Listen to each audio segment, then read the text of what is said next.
despite a weekend of doing other things. Yesterday I had really bad hay fever, and the day before I'd had my COVID booster, and I think the combination of those made me feel a bit not right. I wasn't sick, but just not feeling great, not a lot of energy. And today I did manage very late in the afternoon to come out and weld up the hole in the tail, and I've been doing a little bit of hammering and smoothing on that. There's still more to go, but it's looking about right. And I definitely am still not quite right, because even that short amount of hammering made me all hot and sweaty, and not the good kind of you've been doing hard work and you're fit and healthy sweat. It's more the you're sick and you should be lying in bed drenched in sweat kind of sweat. So not very pleasant. Luckily it's not too hot today. It's been drizzling on and off. So I didn't get anywhere near as far as I wanted to on that, but that's okay. I've got during the week. The other thing I did is I bought some modern connectors. So these are Deutsch DT connectors. Big Clive recently did a little film on these, and that kind of convinced me, yeah, these are probably the good sort of connectors to get, because these are industrial connectors. They're very well sealed. When the plugs and sockets go together, they clip together, and they're waterproof. And the little crimp pins are they're not like the little pinch over kind. These are solid tubes, and there's a special crimping tool that crushes it sort of in 4 places all the way around the crimp. So you get a very, very good strong crimp with them. And this kit was $200 and something, I think. You can get them from China as well.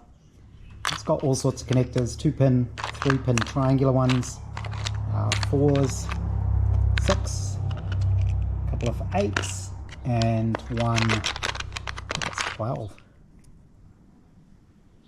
pin. So what I'll do is, when I do the wiring,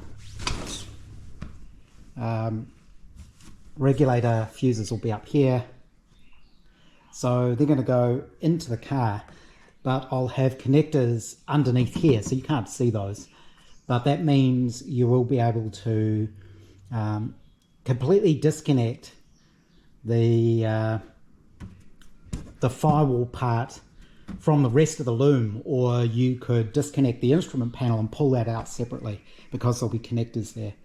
And I'm probably going to run the cables up the front, along the sides, up the chassis rails to each lights, to avoid going under the car.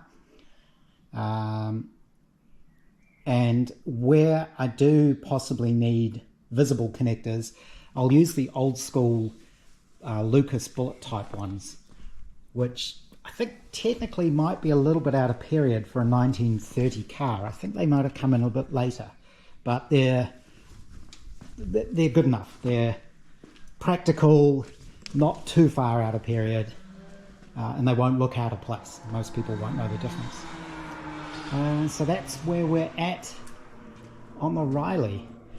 Lots more to do on that. I've also been talking to the Velo Club about the LE parts that I need. So at some point I'll be doing a big order with them, and maybe I can make some progress on that project as well.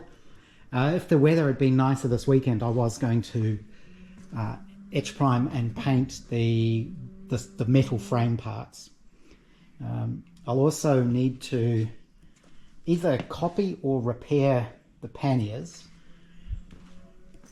and I think what I'm going to try and do is make copies of the running boards. So I have 2 of them, but they're pretty mangled. You can see this one's all cracked, it's been welded before. This one there's a bit of a crack there, all bent up. These would have been pressed, so it may be tricky for me to replicate that shape, but I can give it a try. Even if I have to do it by cutting and folding and welding, that won't be too hard to do. But this basically gives me a really good template. The top part's easy, that's not tricky at all. It's just that inner strengthening piece that gets a little bit trickier.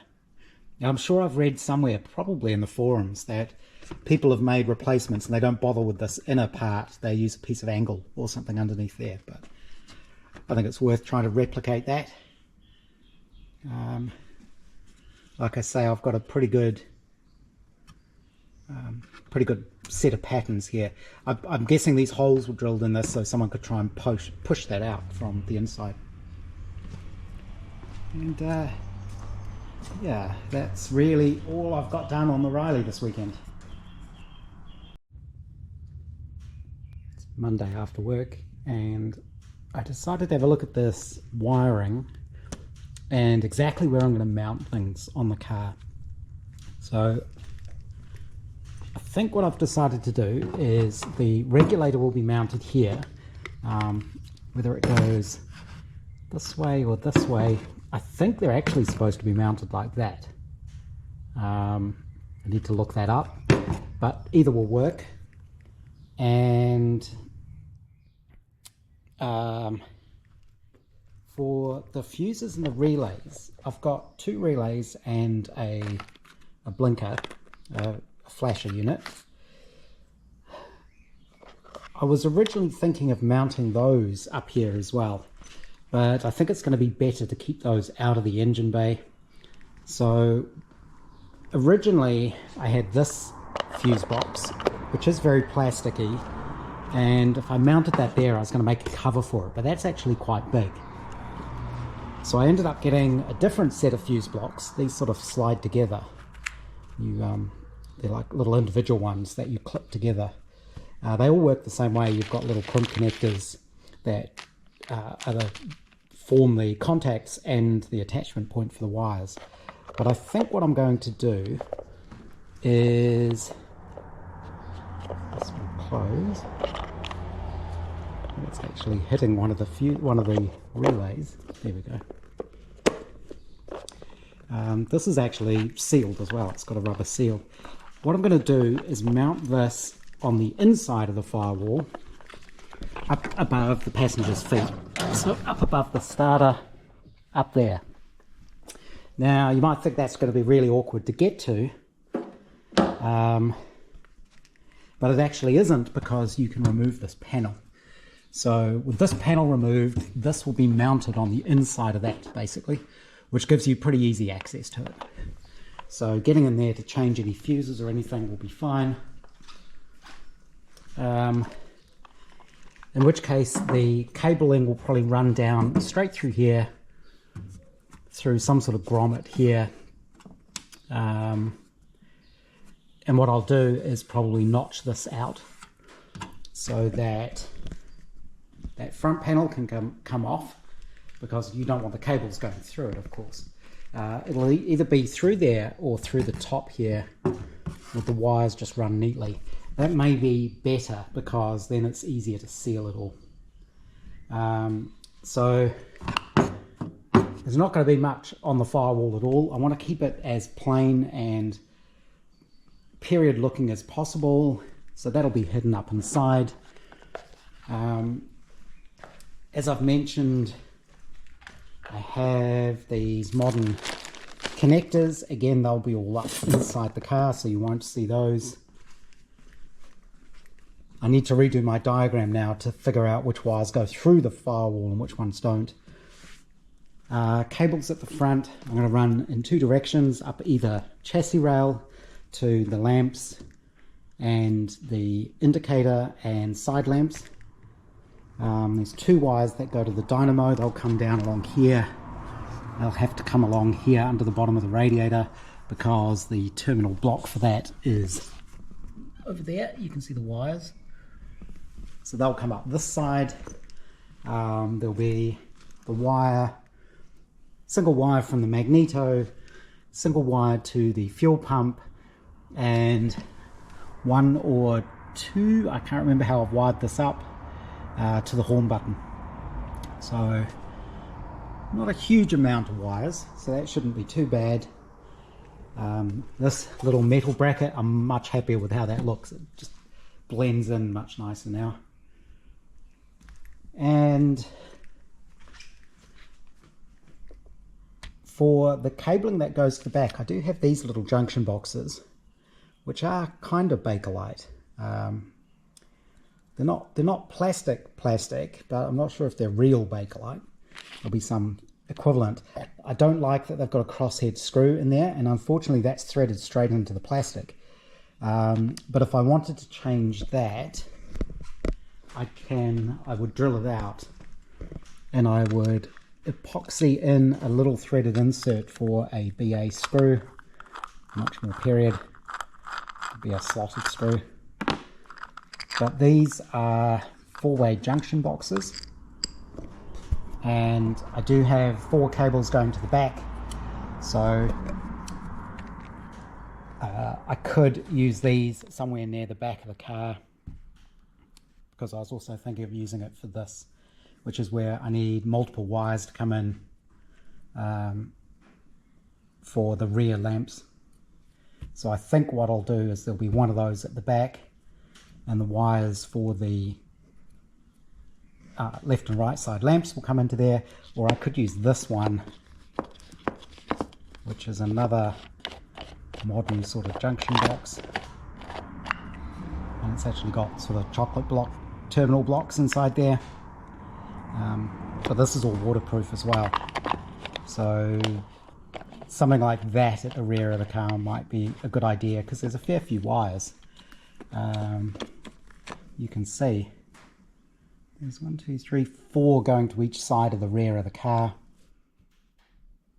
I also need to figure out where the number plate lamp is going to go. So these are the stop lights with the little clear window at the bottom to illuminate the number plate. So I have to figure that out. And I've just been playing with the blinker switch. So we'll go into my lab and have a look at that. Inside my little lab, I've got these, they're reproductions, but these are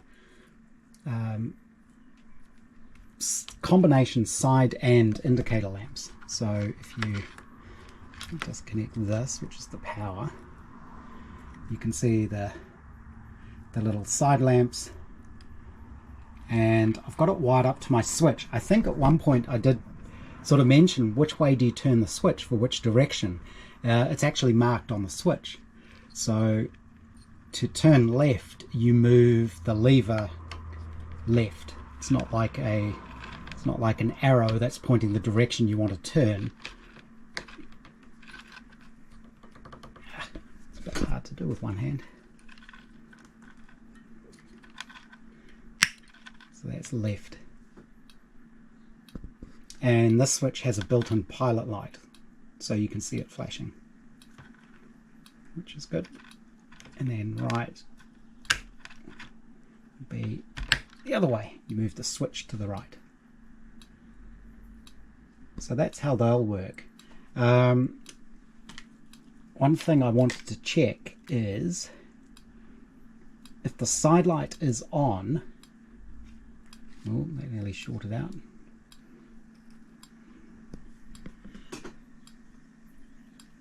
Is that going to be enough of an indication at night?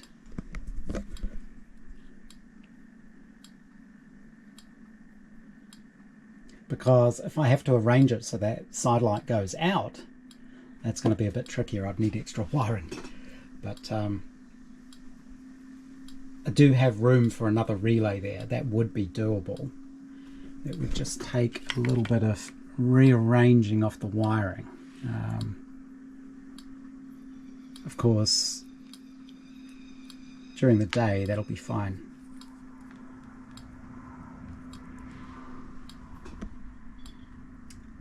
Not sure about that. I think I need to try it at night and see what it looks like. It's very interesting on the little GoPro screen. In person, that light is flashing orange. On the GoPro screen, it looks like it's green, but it's not. So that's quite strange.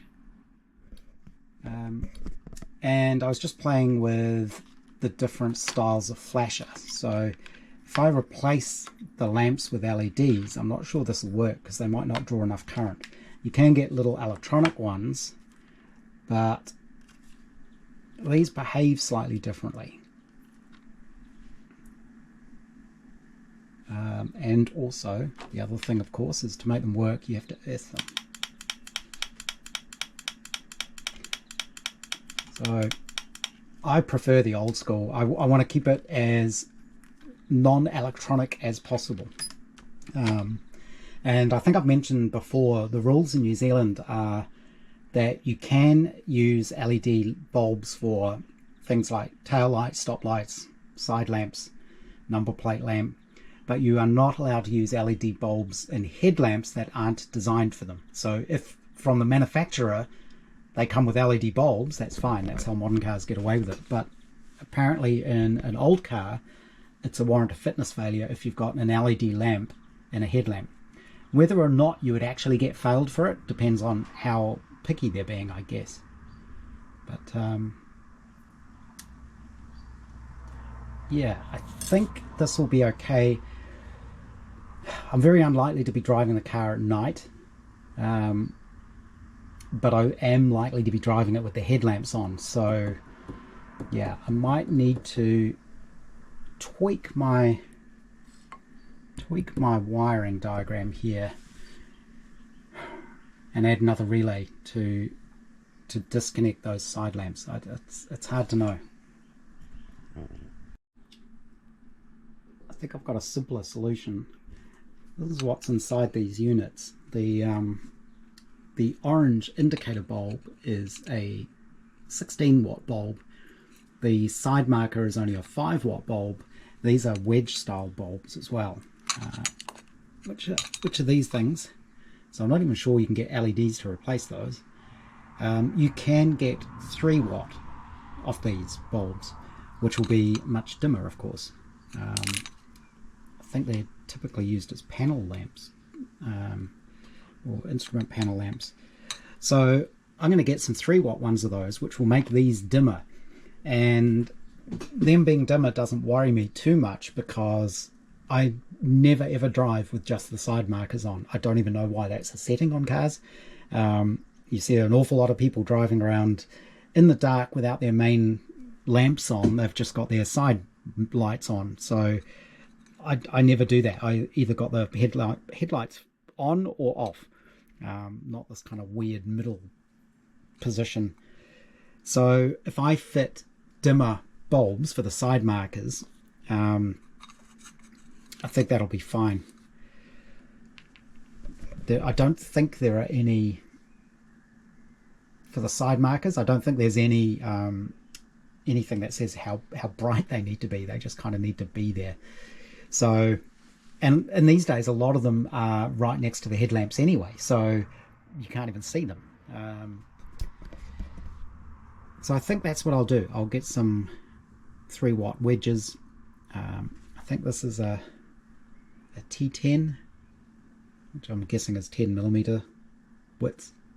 So I think that'll sort out the problem, and that means I don't need to overcomplicate the wiring with extra relays and things. I looked up those bulbs that are in here. I believe the small one is a T10 size, and I think the bigger one is a T15. Even though the bases are the same size, it's a physically bigger bulb. So I think that'll work. I'll get those 3 watt bulbs just to make these a little bit dimmer so the indicator is brighter in comparison. And this is the sort of screw, it's just a coarse thread screw for these little junction boxes, but I can drill out the middle there and I will epoxy in a suitable threaded insert for a nicer screw, probably a 2BA. Really need to go through my collection of screws and bolts and things and see what I've got. And that'll work nicely for the rear where I've got multiple wires going in and out. That's this junction box here. And I'm not sure if I'll need this one at the front. I probably will actually. So maybe one of these will also be mounted up here so that I can run the lights to where they need to go. So that's a 4-way connector there. It would either be that or this. So I think I've got a plan then. I was actually able to drill and tap these for some 2BA screws. I did have to machine about 0.2 of a millimeter off the outside of the screw heads to get them to fit in there, but they came out okay. And then I remembered I've got 2 proper Lucas ones.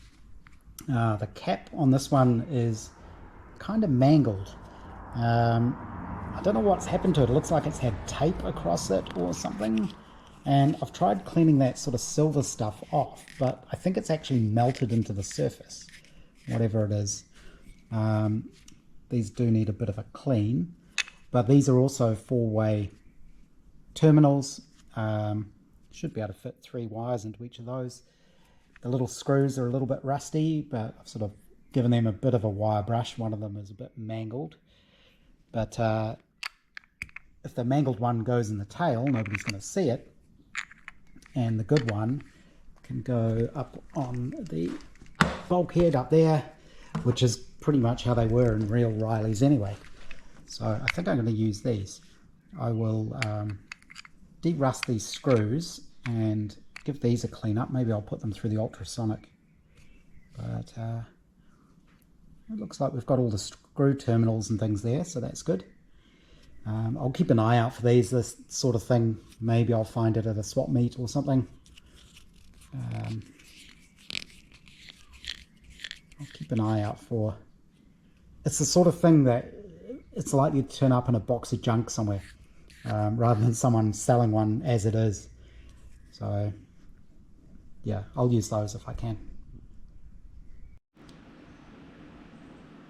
I've put the 2 little Lucas junction boxes, gave them a clean in the ultrasonic cleaner and a little bit of a buff with a little felt wheel on the Dremel, just to polish them up a little bit. There's still some green polishing powder on this one, but I don't want them looking brand new, of course, because they're going in an old car. So I think that one will be fine on the bulkhead, and this one at the back of the car for the lights at the rear. The screws, including the screws that go in here, are sitting in the evaporust, just to give them a clean, as well as the screws that go in the top.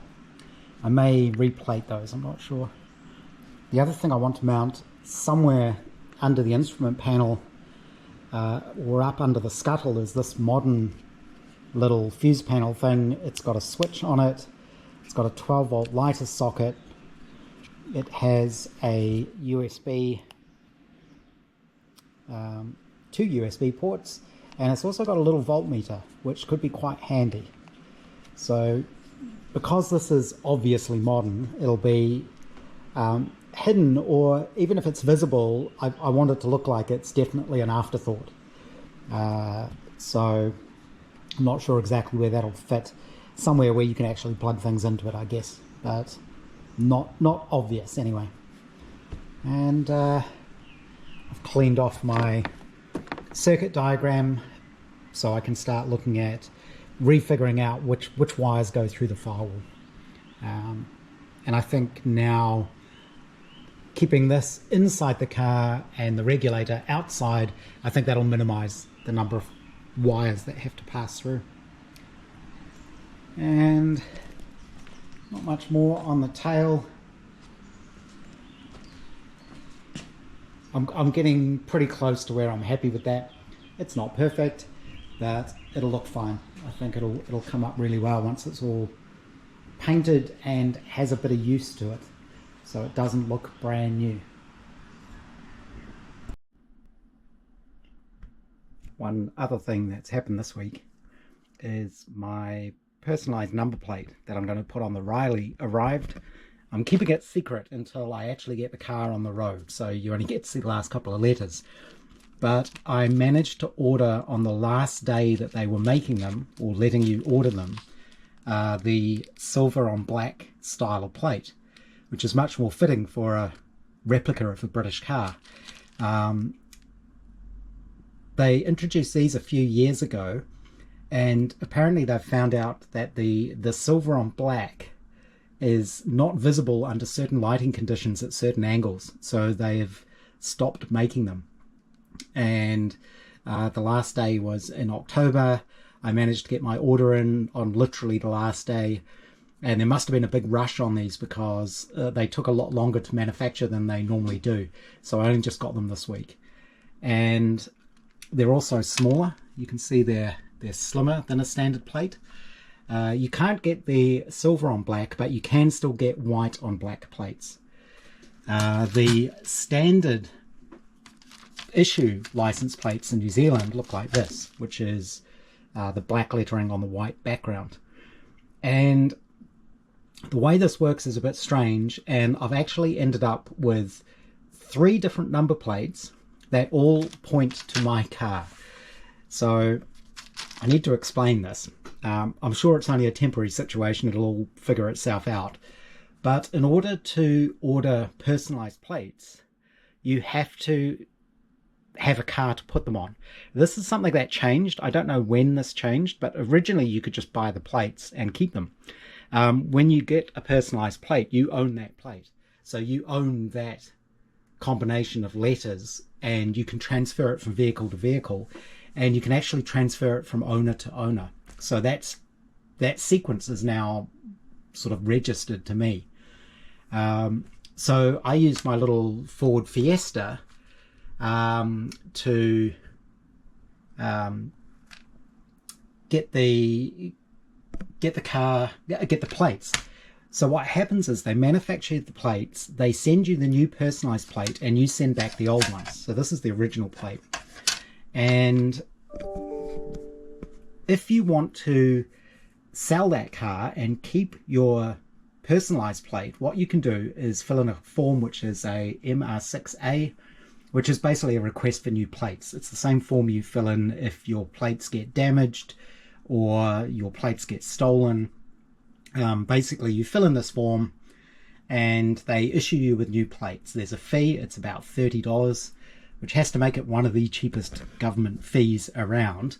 And what you do is you get new plates and you take off the personalized plates, and then you can transfer those to another vehicle later on. So that's basically what I've done. I got the personalized plate. I haven't sent back the originals yet because I needed to drive the car and I didn't want to put the personalized ones on. And I went out today and got new reissue plates for it. So these are brand new plates. It's QZM. Interesting. And so now these will go on the car. But in New Zealand, we've got a website where you can look up license plates and it'll tell you what the car is. The vehicle registry data in New Zealand is actually somewhat open, so anyone can look at the database of information, but nothing, no personal information. So you can look up makes and models of cars and get a big list of them, and you get the VIN number and the chassis number and what sort of car it is and how many axles and wheels and all that kind of thing. But there's no PII, personally identifiable information. So no names, nothing like that. That's the open API. Being a software geek, I like APIs, so I've read up about this. I've learned how it works. There is another way to get information, but it's only for registered people. There's actually a cost involved in it, and that's how websites like this Car Jam one here, which most people in New Zealand would know about, work. So they're a registered provider. They let you type in a number plate number and a license plate number, and it'll give back information about that car, and it's so that you can check if the vehicle's stolen or all that kind of stuff. They actually pay to access that information. It's a very small cost. I think it's like 1.8 cents or 0.18 cents or something like that per transaction. Very, very small. They sell full vehicle reports. I guess that's how they make their money. But you can enter a license plate number into the system, and it will pop up information about the car. And this is all information that's in that publicly accessible database of information. So I was playing with that database, that API, and I was able to look up, for example, how many Riley Brooklands there are in New Zealand, and there are 2 of them registered. I think they're both in Christchurch. So it's quite interesting. No personal information. You can't look up a license plate number and get their address or anything like that. Obviously the police can and other people can, but it's not something the public can do anymore.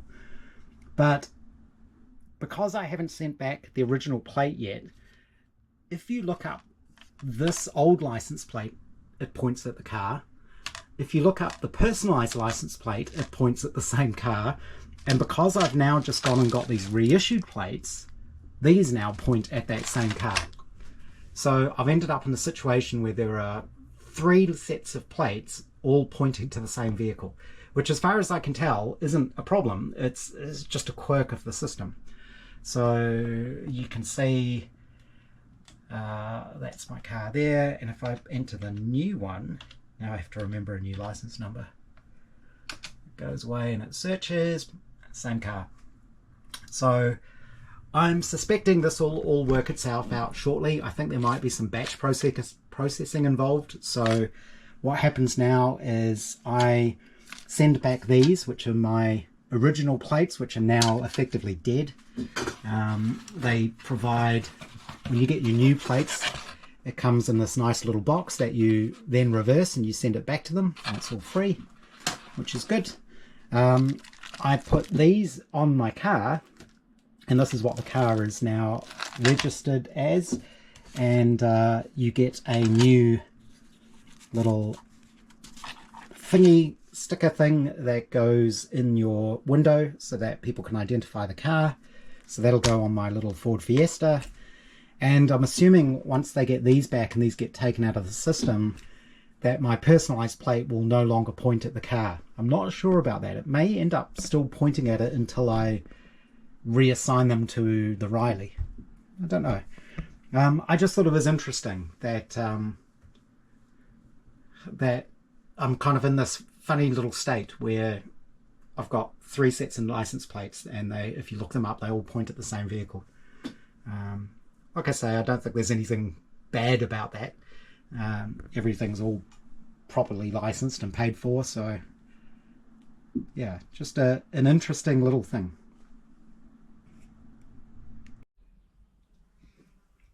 Been playing around with my circuit diagram again. I've done a few things. I've simplified it a bit by just putting the earths, rather than running cables all the way back to the terminal blocks. They'll probably be earthed to the chassis, but I'll make sure that the chassis is well earthed. So that makes the wiring a lot simpler. The other thing I've done is I've added a much bigger terminal block here, and also down here, so that this one, you can actually buy 6-way versions of these reproductions, but I've bought one 6-way version of these proper Lucas junction boxes. And for this front box, where all of these connections are, all of these connections that go past here are all the things that are forward of the firewall, basically. There's a couple of little details like the ammeter and the wires that go to the cutout, but for all of these, what I'm going to do is, I've got this other junction box. This is a plastic one, but you can actually get these in more Bakelite type material, phenolic resin. So I've ordered one of those, and normally this would have these chocolate block type connectors in there, but what I've discovered is I could actually put normal Lucas bullet style connectors inside this box. So there's all the wires for the headlamps, the side lamps, the indicators, horn, dynamo, and fuel pump. And they can all run through this box, and all of these cables can be connected with these bullets but hidden inside here.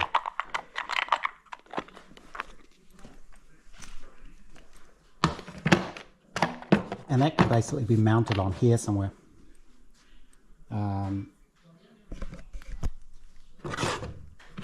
Or even sort of up here. And what that'll let me do is, if I ever need to remove this bulkhead, because I've got connectors inside here, I can disconnect the instrument panel.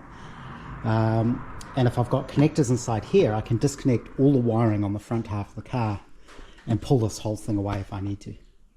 I think that gives me the maximum flexibility and the maximum neatness, and it hides all the connectors, puts them somewhere safe because they're inside an enclosed box. I've also ordered some P-clips, brass P-clips, so the wires that do run to either side of the car will run along here and down.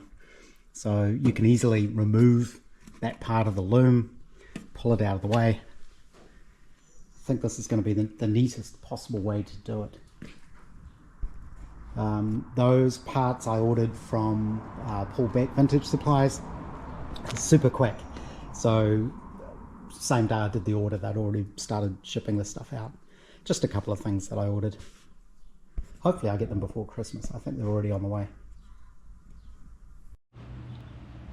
It's the weekend now, and I decided it's time to stop procrastinating and getting sidetracked on record players and Meccano and another secret project I can't tell you about, otherwise it wouldn't be a secret, I guess. So my aim this weekend is to get the rear skin on the frame. So I did a little bit of extra welding today. I went over it again, and any small pinholes or bits that look like they could be potential cracks, I welded and sanded again. And then I've been over and hammered the whole thing smooth and filed it and sanded it. Just notice there's a ripple right there. And I gave it a bit of a clean. It's really hard to clean aluminium once you've gone over it with a random orbit sander and a Scotch-Brite pad. It's just covered in aluminium dust, and even things like brake cleaner, it's hard to get it off. It just smears it around. But I did the best I could. Is it perfect? No, nowhere close. Will it look right for a 1930s sports car? Yes, absolutely. Few dings and dents and ripples, I don't care. I'm pretty sure it's going to get them in use anyway. So I'm going to say this is good enough. So the edges have all been annealed. It's basically ready now to start hammering the edges around and then pin them in place. There's not much more I can say about that, really. The corners here, I think, will just have to be, so it's going to be interesting hammering this around, because the metal has moved a little bit with all my smoothing off, so it's not quite touching where it needs to. So it's going to be a matter of clamping it really tightly in as many places as possible to get it to pull round. And I think what I'll do is I will tuck it round in certain places to hold it, and then keep checking it before I hammer it around all the way. Once this bottom edge is on, the skin's basically on. That's what will hold it, that bottom edge and this front edge. That's what will hold it in place. So the boot opening here, you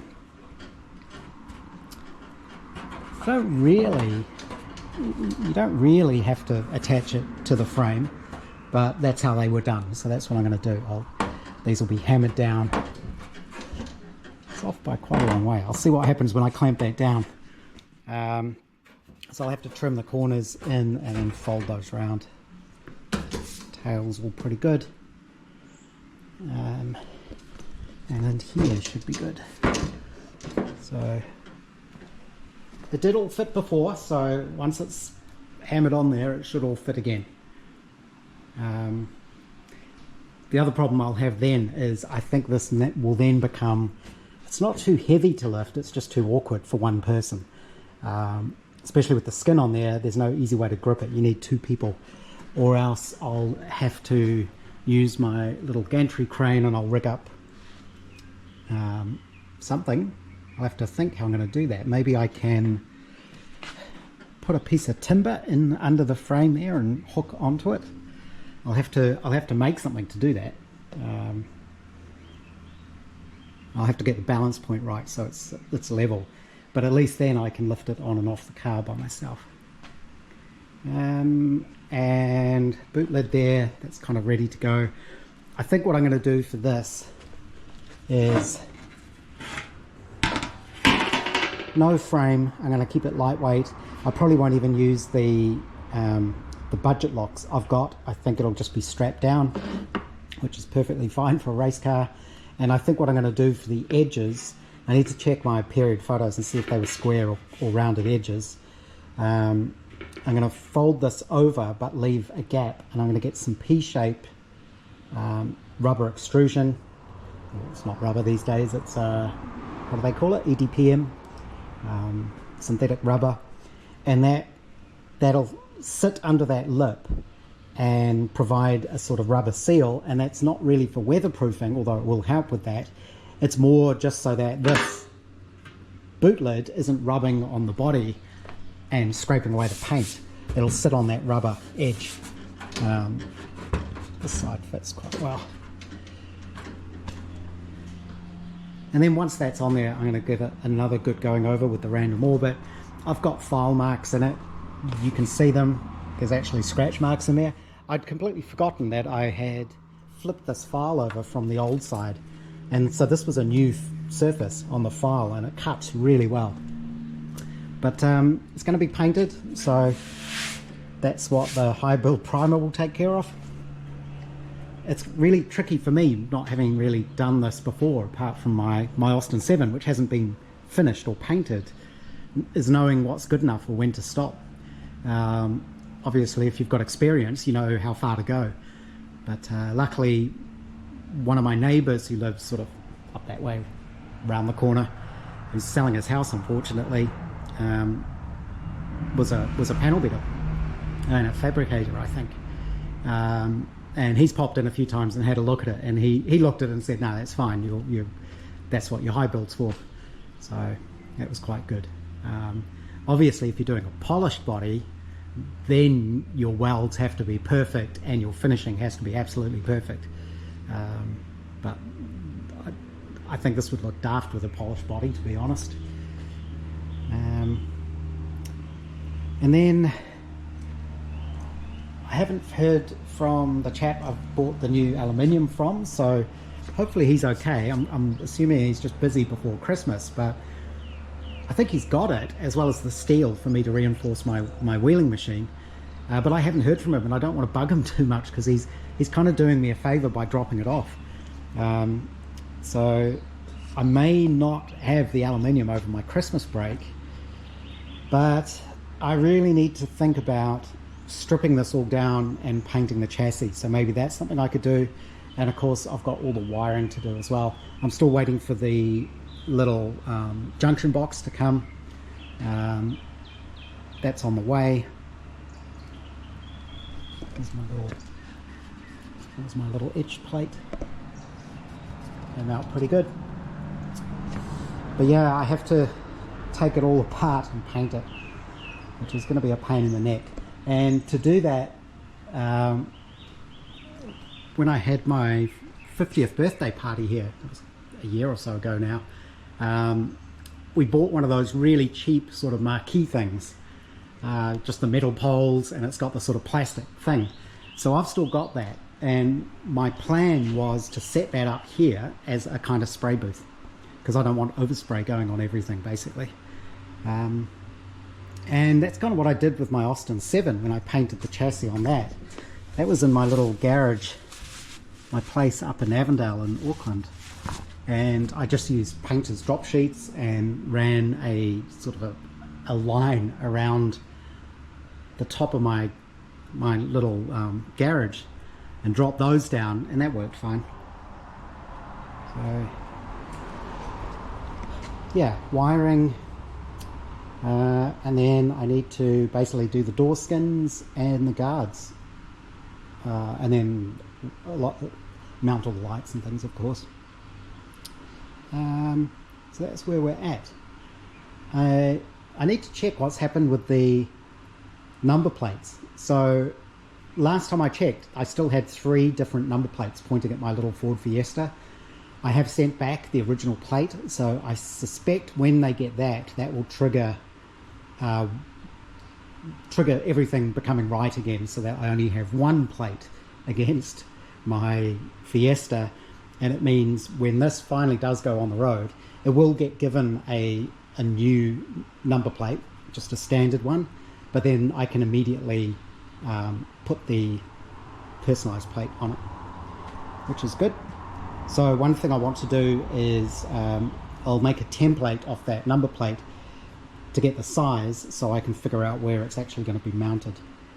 Could be a little bit tricky, actually.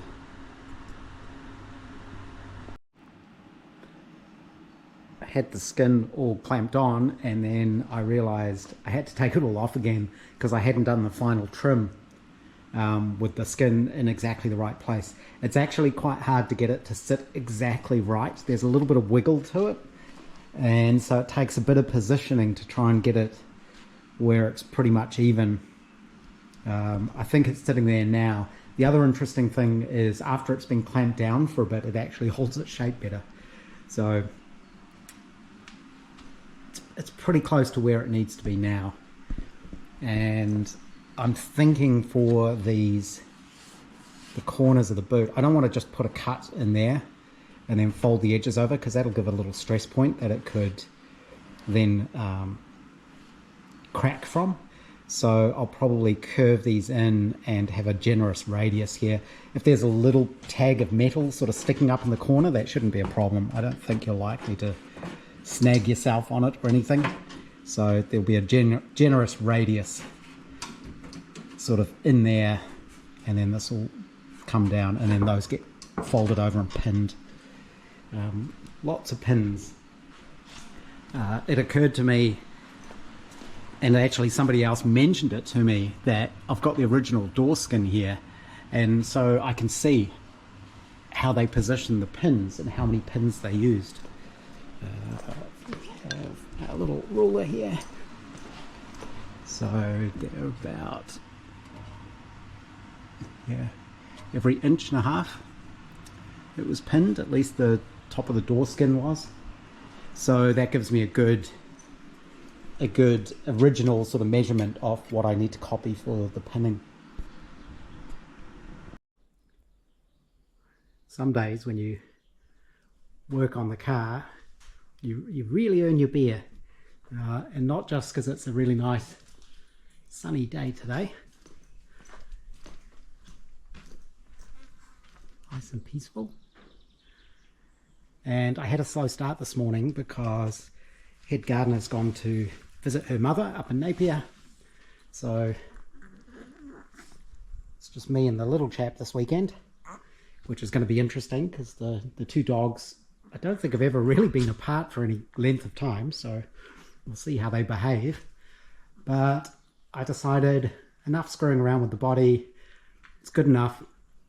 I could get it perfect. Well, the problem is I probably couldn't get it perfect. I could keep trying to get it perfect forever. So I decided, no, get it on there. Let's try and get this car done. So that's what I did this morning, or today basically, and it's 4:30 now.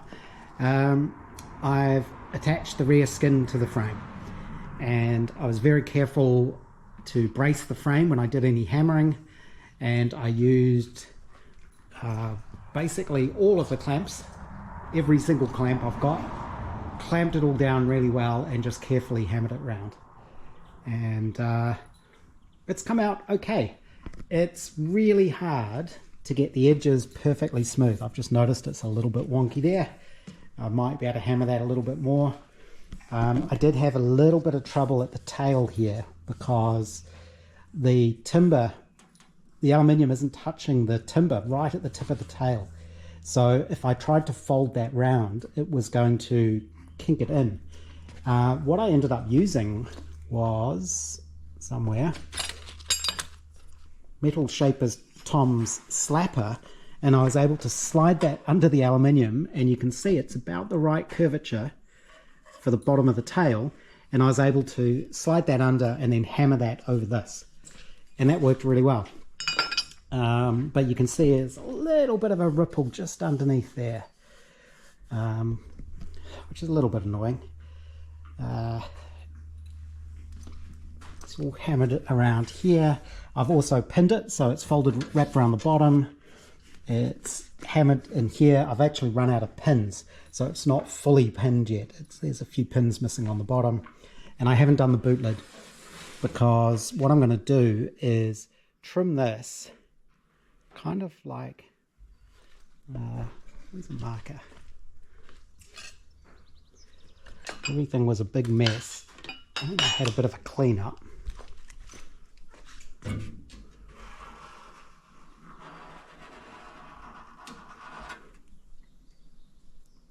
think I'm going to sort of trim the corners, something like that.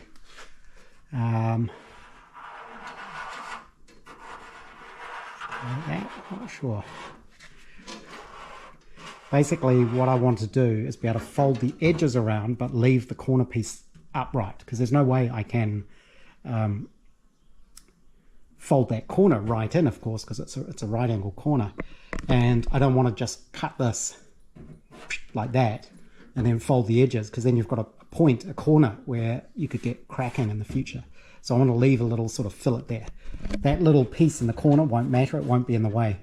I think what I'll do to actually measure that out is, I thought if I 3D print a little piece that goes in behind there with the template on the front, I can fit it into the corner and know exactly where it is, and then mark around it, and then carefully trim that before I fold these edges over. You can see these are fitting pretty well. A little bit of hammering, they'll fit fine. That'll all be pinned. And it's all pinned around the front here. This is all pinned. It's really hard to get it perfectly smooth, I find. Could just be me and poor technique. If it's a really flat piece like this, it's not so bad. But if it's curved, because you have to use a curved mallet, I find it really easy to put dents into the metal. And it's also hard to get this to sit flat. You'd think it'd be easy because you're hammering against a flat surface, but it's timber and it sort of bounces. So I can dress this up a little bit, but it doesn't matter because all of the places where it's pinned will be hidden. It's either sitting on top of the chassis or there's a combing piece that goes around here. Just realised that's quite fat there. My little piece of trim, I wonder if I should...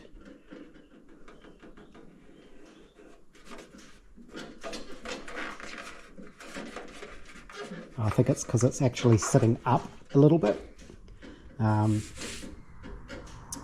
It's not hard up against the frame there, which is going to be interesting. So there's going to be a little bulge there at the back of the door. Same on this side. So it's not perfect. It was never going to be perfect, but I think it'll be good enough. Yeah, I think I might just sand that piece there. I don't know. But yeah, when I put that piece of trim there, you'll see that corner otherwise. I notched out where the hinges go. I did realize I might need to put a little metal plate in here underneath the striker plate, because these are slam locks, and I think the mechanism of the lock will rub against this, the aluminium. It'll just rub it through. So I think what I'll do is make a little steel plate on there. Can't really see underneath it, but you can see it's all pinned, and it's fitting pretty well. Shape isn't perfect, it's got ripples. I can feel it here, it comes out and then in, but good enough. What do you think, Milo? Good enough? He's not sure. So I need to get more panel pins. I can just lift it onto the stand, but it's too heavy for me to try and maneuver it back onto the car by myself because I have to sit it down over the filler, the fuel filler. So I need someone else here to help me do that. Milo says he would help, but he's a small dog, so he's not that much help. And the boot lid, I'll tweak the shape on that once I've hammered those edges around. Oh, I can see there's already a dent in there.